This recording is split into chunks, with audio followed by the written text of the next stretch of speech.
네, 우리나라는 이 초등학교와 중학교까지를 의무 교육 기간으로 정하고 있죠.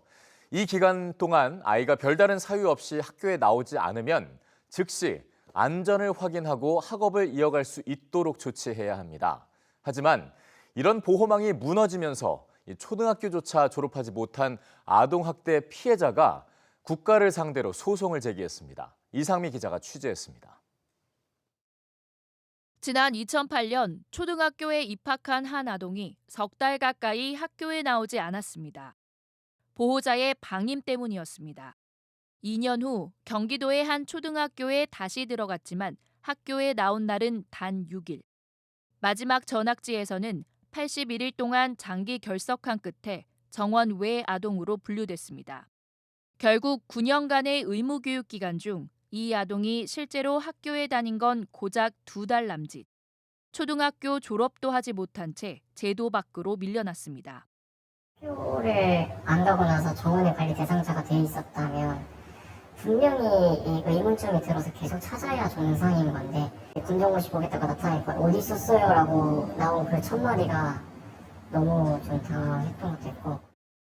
당시 지침에 따르면 초등학생이 일주일 이상 무단 결석하면 학교는 보호자에게 출석을 독촉하고 필요하면 가정 방문 등 추가 조치를 해야 합니다. 하지만 학교는 이런 조치를 취하지 않았고 연락 두절을 이유로 피해 아동을 정원 외로 분류해 관리에서 사실상 손을 뗐습니다. 잘못된 건 잘못됐다고 짚어야 되겠다라는 생각도 많이 하고 딱 드는 생각이 그거예요. 왜 이걸 찾을 생각을 안 했을까? 그러고 저 같은 경우는 사실 도움 요청을 안 한 게 아니거든요. 도움 요청을 했는데도 받아들여지지 않은 게.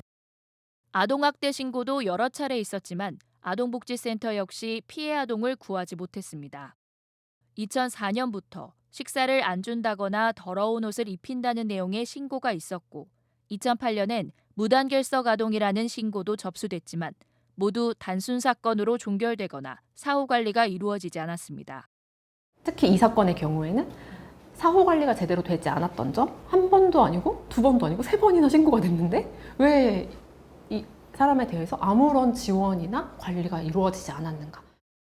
지난 2015년 인천에서 집안에 갇혀 학대당하던 11살 아이가 빌라 가스배관을 타고 탈출한 사건을 계기로 정부는 장기 결석 아동에 대한 관리를 강화했습니다. 출석 독려는 물론 소재가 확인되지 않을 땐 경찰 수사까지 의뢰하도록 했습니다. 하지만 이후에도 홈스쿨링 중이라며 학교에 나오지 않던 초등학생이 숨지는 등 아동학대는 여전히 반복되고 있습니다. 국가와 지자체는 아동학대가 발생했을 때 이를 면밀히 살피고 재발을 방지해서 아동을 보호해야 할 의무가 있습니다. 또한 학교에서는 아이들이 필수적인 의무 교육을 받고 또래와 어울리며 사회의 구성원으로 건강하게 성장할 수 있도록 보호해야 할 의무를 부담합니다. 학교도 아동보호 전문기관도 외면한 사이 가장 기본적인 교육조차 받지 못한 채 성장한 아동학대 피해자. 국가를 상대로 제기한 손해배상 소송에서 1심은 배상 책임을 인정하지 않았고 피해자는 조만간 항소할 예정입니다. EBS 뉴스 이상미입니다.